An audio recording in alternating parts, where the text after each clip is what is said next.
Salut les pirates, j'espère que vous allez bien, moi ça va bien. Action unique, dernier jour, on est mardi aujourd'hui, demain nouvelle formation, vous allez vous régaler. L'action unique, c'est quelle est l'action unique que je dois faire aujourd'hui, dans cette heure, dans ces minutes, pour y arriver. Vous avez la formation en descriptif de cette vidéo, si vous voulez récupérer votre conjoint, si vous êtes ensemble depuis 5, 10, 15, 20 ans.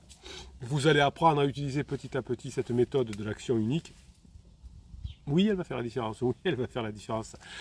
Vous allez comprendre, grâce à la méthode de l'action unique, ce que vous devez faire. Alors vous allez sortir des émotions, vous allez sortir de la bagarre, de la dispute, vous allez sortir des interdits que vous avez mis en place avec votre conjoint. Vous allez permettre de montrer à votre conjoint, grâce à la méthode de l'action unique notamment, que vous avez changé, que vous pouvez repasser des bons moments ensemble. Vous allez agrandir votre zone de confort pour pouvoir être meilleur avec votre conjoint. Si vous avez un coach qui vous dit il faut sortir de sa zone de confort, si vous avez un psy qui vous dit il faut sortir de sa zone de confort, fuyez, c'est trop dangereux. C'est comme si vous jetez un enfant au milieu de la mer en disant sors de ta zone de confort, apprends à nager, il va se faire bouffer par les requins parce qu'il ne sait pas nager ou il va couler. Donc vous allez d'abord apprendre à nager, puis après vous pourrez aller vous jeter au milieu de la mer. Eh bien c'est ce que font les pirates qui réussissent à récupérer leur conjoint. Ils se forment, ils apprennent, ils mettent en application. Ils aident les autres pirates en même temps à s'en sortir. C'est ça la fabuleuse Team et Family. Et on arrive à récupérer son conjoint. C'est normal d'avoir des crises de couple. C'est normal de passer en phase 3 du couple, la phase d'exploration. C'est normal quand on est à la trentaine ou la quarantaine d'avoir des crises existentielles. C'est normal. Mais vous savez que les personnes divorcent souvent au début des crises, dans les premières semaines, dans les premiers mois. Si vous avez compris ça, si vous avez compris comment on renoue avec son conjoint, si vous arrivez à badiner, à avoir de l'humour, à avoir de la sexualisation, à avoir de l'attention sexuelle, vous savez, quand on est en phase 2 du couple, on n'a besoin que de sécurisation pour construire la maison, pour construire son métier, pour élever ses enfants. Oui, tout ça c'est important dans la phase 2, mais quand les enfants sont grands, on passe à la phase, ou en tout cas quand votre époux ou votre épouse pense que les enfants sont grands, on va passer à la phase 3, la phase d'exploration. Il faut savoir la gérer, sinon il risque d'y avoir un conflit. Et ce qui nous fait beaucoup de mal dans la situation où on se sent fouisé par son conjoint parce qu'il nous a dit je t'aime plus, je ne reviendrai pas, jamais, etc. Ça fait mal, on a un choc traumatique et on rumine beaucoup. Et ces ruminations vont faire que l'on va souffrir et que l'on va avoir des mauvaises interprétations de la situation et qu'on va commettre des interdits. Vous avez une formation qui s'appelle comment ne plus commettre d'interdits. Vous l'avez dans le catalogue des 130 formations qui se trouve en descriptif de cette vidéo. Et vous avez une formation aussi d'ailleurs qui s'appelle comment arrêter de ruminer et libérer votre esprit. Évidemment, quand votre conjoint est en crise, vous allez repasser en boucle l'événement négatif, le je t'aime plus ou la découverte du pansement, et ce souvenir douloureux dans votre esprit va vous bloquer. Vous allez vous sentir coincé dans une spirale de pensées obsessionnelles qui vont vous rendre triste, qui vont vous rendre anxieux, qui vont vous rendre coupable. Vous êtes en train de ruminer, vous allez faire des bêtises si vous ne sortez pas de cette rumination. La rumination, c'est une forme de pensée répétitive que vous allez apprendre à éliminer dans la formation, qui se concentre sur les problèmes plutôt que sur les solutions. Vous voyez les bébés pirates qui mettent des messages en commentaire de ces vidéos ou sur le groupe Facebook, quand ils arrivent, ils parlent beaucoup des problèmes. Mon conjoint m'a fait ça, mon conjoint m'a dit ça, mon conjoint part ce week-end, mon conjoint veut prendre un appartement. Et finalement, la rumination commence souvent comme un mécanisme d'adaptation pour faire face aux difficultés, mais rapidement, les ruminations deviennent un chemin de pensée dans le cerveau qui, avec le temps, vont creuser un sillon profond dont vous allez avoir de la difficulté de sortir. Les personnes qui sont dans la rumination, qui sont bloquées dans la rumination, qui n'ont pas fait la formation, sont condamnées à rester prisonniers de cette rumination. Je vais vous permettre d'explorer évidemment votre cerveau comme toujours, puisque ici on est une chaîne, une famille, une team basée sur les neurosciences, une team scientifique. Et lorsque l'on a compris les mécanismes cérébraux de la rumination et de la répétition négative, on va pouvoir comprendre comment s'en sortir avec la formation. La rumination est en lien principalement avec des régions du cortex préfrontal, mais aussi du réseau du mode par défaut que nous appelons en neurosciences le réseau RMD. Évidemment, dans la formation, je vous donnerai des conseils pour arrêter de ruminer et de libérer votre esprit. Alors qu'est-ce que c'est cette rumination qui vous fait tant souffrir quand votre conjoint vous a dit qu'il ne voulait plus être avec vous?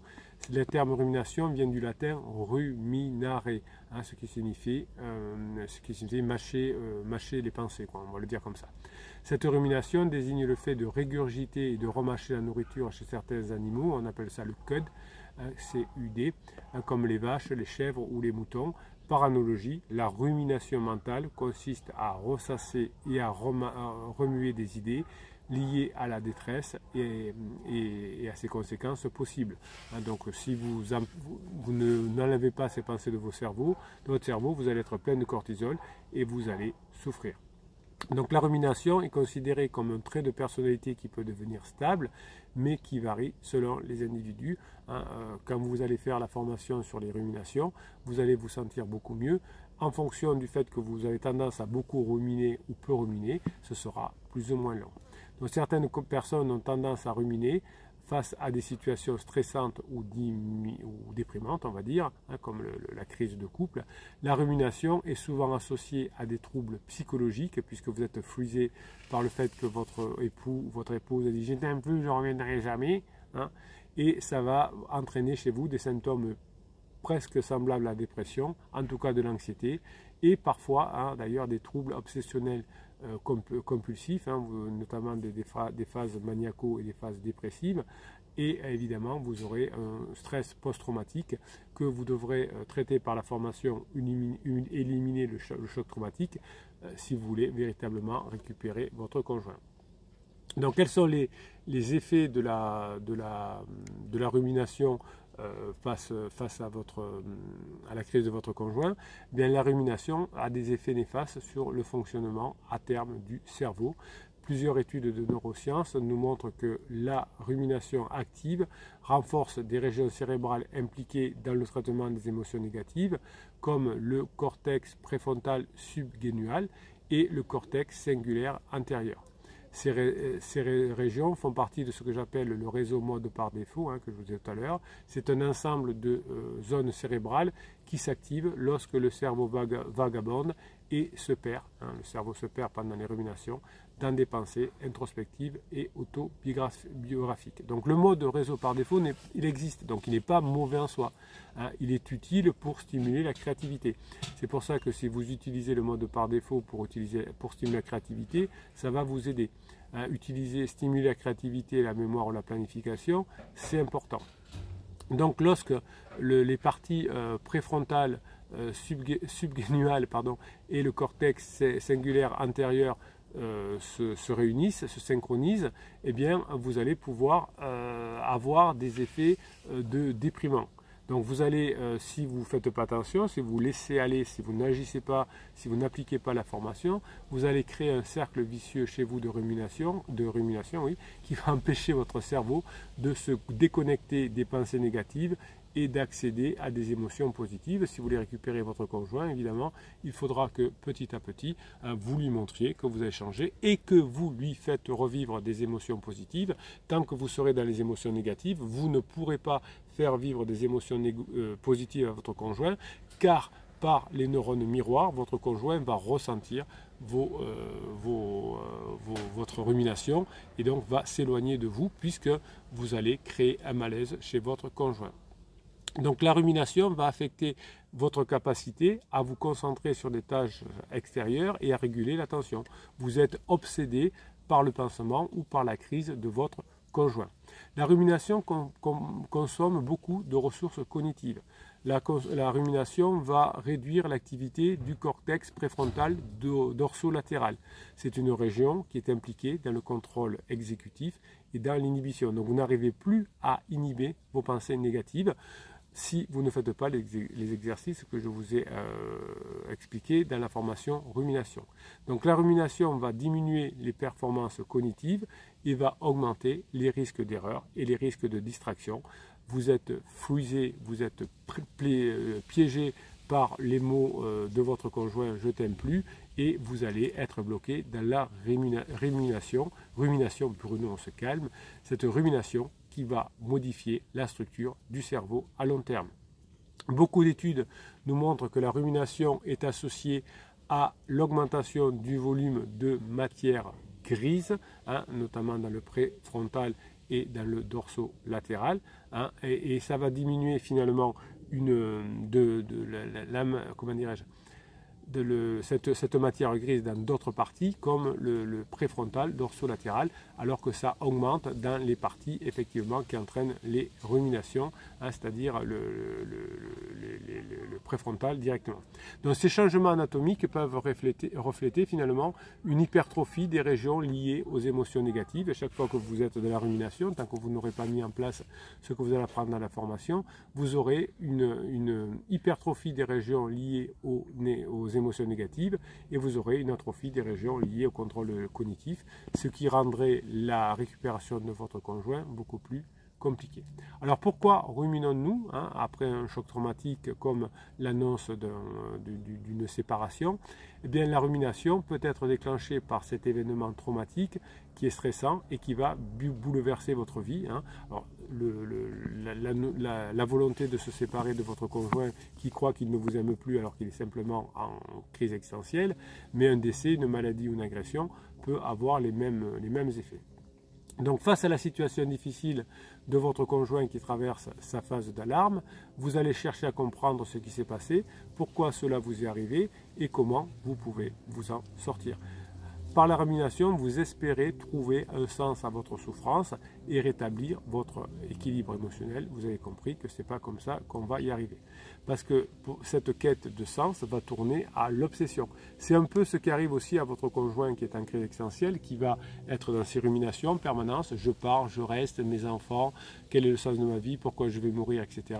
Et qui finalement, lui aussi, hein, ou elle aussi, votre conjoint en tout cas, n'arrive pas à trouver de solution ni de soulagement. C'est pour ça que, comme vous prenez la tête souvent quand vous êtes un bébé pirate à votre conjoint en commettant des interdits, on va voir son pansement. On va voir son pansement, mais on culpabilise, on se dévalorise, on se blâme et on blâme le conjoint. J'ai entendu dire depuis 1999, depuis que je fais ce métier-là, des conjoints en crise qui trompaient leur mari ou leur femme, qui leur disaient « si je te trompe, c'est de ta faute parce que tu ne m'as pas fait ça ou tu as dit ça ». Donc vous, de votre côté, vous imaginez des scénarios catastrophiques pour l'avenir et vous regrettez ce que vous auriez pu faire différemment dans le passé. C'est déjà une bonne étape, hein, plutôt que de dire « mon conjoint, c'est tout de sa faute ».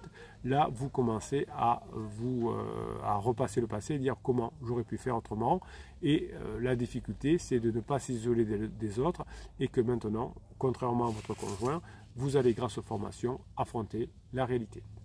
Dans le comportement de rumination peut s'expliquer aussi par plusieurs facteurs psychologiques et neurobiologiques.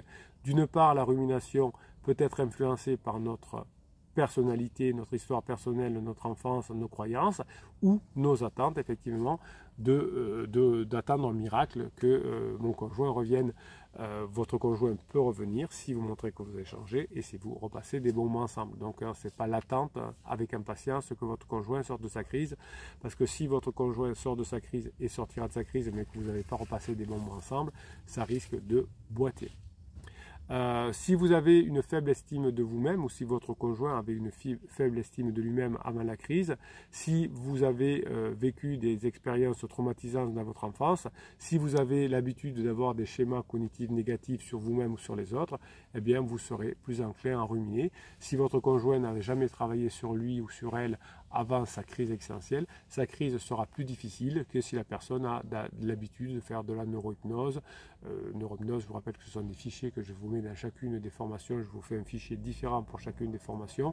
C'est de la musique, c'est des ondes binaurales qui calment votre cerveau et c'est des messages subliminaux que vous n'entendez pas ou très peu de la part du capitaine. Donc la rumination est renforcée par votre état physiologique. Lorsque vous avez subi le choc traumatisme du « je t'aime plus », votre organisme a sécrété des hormones comme le cortisol ou l'adrénaline pour vous défendre et ces hormones activent le système nerveux sympathique qui prépare votre corps à faire face au danger. Il va augmenter le rythme cardiaque, la pression artérielle, la respiration. C'est ce qu'on appelle une réponse au stress, mais qui va durer dans le temps et qui va vous épuiser. Donc la réponse au stress est normale et la réponse au stress est adaptative lorsqu'elle est ponctuelle et modérée. elle nous permet de mobiliser nos ressources pour faire face à une situation difficile. Mais lorsque, suite à l'annonce de votre conjoint, le stress devient chronique ou intense, il va perturber l'équilibre du cerveau et du corps. C'est exactement ce qui se passe aussi chez votre conjoint en crise, qui, à force d'être stressé, de ne plus savoir où l'année, de faire des bêtises et de ne pas avoir de sens dans sa vie, son équilibre du corps et du cerveau va se détériorer et votre conjoint va terminer sa crise dans un épuisement émotionnel. C'est la dernière étape de la crise. Donc, en revanche, vous, si vous ne travaillez pas sur vos ruminations, vous allez avoir une inflammation chronique qui risque d'endommager les cellules nerveuses et affaiblir votre système immunitaire. Si vous ne travaillez pas sur vos ruminations, vous allez faire comme votre conjoint et vous allez finir épuisé. Sachez que les ruminations, si vous ne les maîtrisez pas, vont altérer le fonctionnement de l'hippocampe, qui est une région cérébrale qui est impliquée dans la mémoire et dans l'apprentissage. Cet hippocampe joue un rôle important dans la régulation du stress et de la rumination. Si vous arrivez à gérer votre rumination, vous arriverez à gérer votre stress et vous pourrez récupérer votre conjoint à la fin de sa crise existentielle. L'hippocampe permet aussi de contextualiser les souvenirs traumatiques. C'est pour ça que votre conjoint croit qu'il a toujours été malheureux ou malheureuse avec vous, parce qu'on n'arrive plus à avoir une représentation cohérente de soi quand on est en crise. Et si vous continuez les ruminations, ça va être pareil que vous. Donc l'hippocampe qui permet finalement d'inhiber les pensées répétitives en activant la bonne partie du cerveau qu'on appelle le DLPFC, si votre hippocampe est endommagé finalement par le stress chronique, eh bien l'hippocampe va perdre sa capacité à modeler ce processus et les souvenirs traumatisants vont rester fragmentés dans votre cerveau et envahissant. Les pensées répétitives deviennent incontrôlables, comme les pensées répétitives deviennent incontrôlables chez votre conjoint en crise. Alors, comment arrêter de ruminer? Tout est expliqué dans la formation sur la rumination. La bonne nouvelle, c'est qu'il existe des moyens qui vont vous permettre d'avoir un état d'esprit beaucoup plus serein. À partir du moment où déjà vous aurez reconnu vos pensées de rumination, vous pourrez déjà sortir de la spirale de la rumination en prenant conscience. Si vous arrivez à identifier vos pensées négatives récurrentes, si vous arrivez à les nommer comme telles, par exemple, je suis en train de ruminer sur le fait que mon conjoint est un pansement, je suis en train de ruminer sur le fait que mon conjoint m'a dit qu'il voulait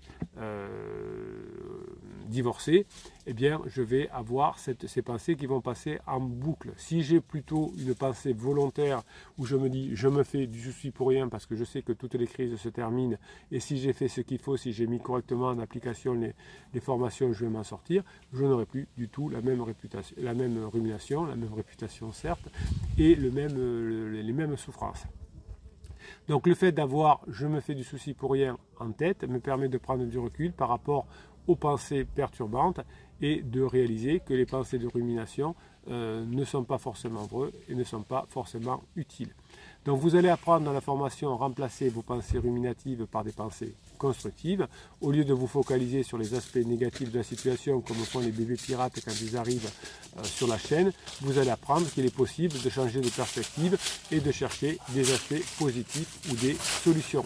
Par exemple, effectivement, la crise existentielle de mon conjoint est une épreuve difficile, mais c'est aussi une opportunité de me reconstruire, de rencontrer de nouvelles personnes, de passer dans la phase 4 du couple.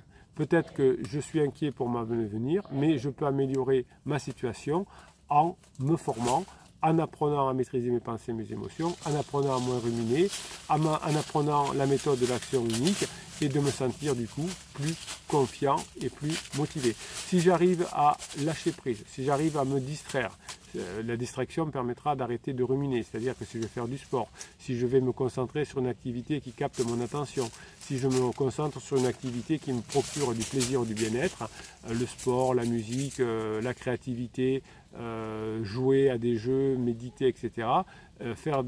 Apprendre, bien évidemment, apprendre toujours la meilleure façon de se distraire et d'augmenter sa zone de confort. Et bien tout cela, notamment les formations liées à la maîtrise de soi, vont me permettre de rompre le cycle de rumination et de pouvoir stimuler des émotions positives chez moi et puis chez mon conjoint. Votre formation va vous apprendre finalement à améliorer les choses, améliorer votre santé mentale, à créer chez vous une évaluation personnalisée et une amélioration personnalisée de votre travail.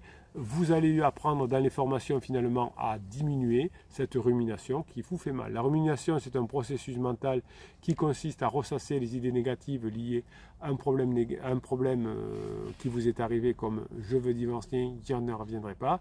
Ça a des effets néfastes sur le cerveau, sur le bien-être. Tout ça peut être déclenché par un événement traumatique, évidemment, hein, comme la crise existentielle de votre conjoint est déclenchée souvent par un événement traumatique, une maladie d'un proche, un décès d'un proche, ou tout d'un coup la prise de conscience que je vais mourir un jour. Heureusement, il existe par les formations des moyens pour arrêter de ruminer et de libérer son esprit.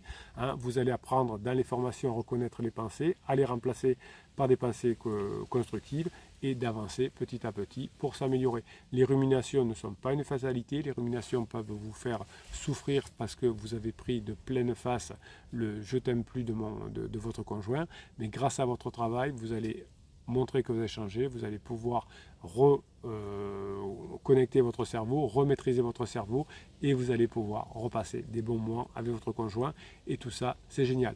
Je vous laisse terminer cette formation avec la formation sur les ruminations et la formation sur l'action unique que vous allez pouvoir vous procurer dans le descriptif de cette vidéo. Vous êtes au top, vous savez que maintenant c'est grâce à votre travail que vous allez récupérer votre conjoint. Vous devenez la meilleure version de vous-même et ça c'est bon, les neurosciences sont votre meilleur ami. Passez la journée que vous méritez.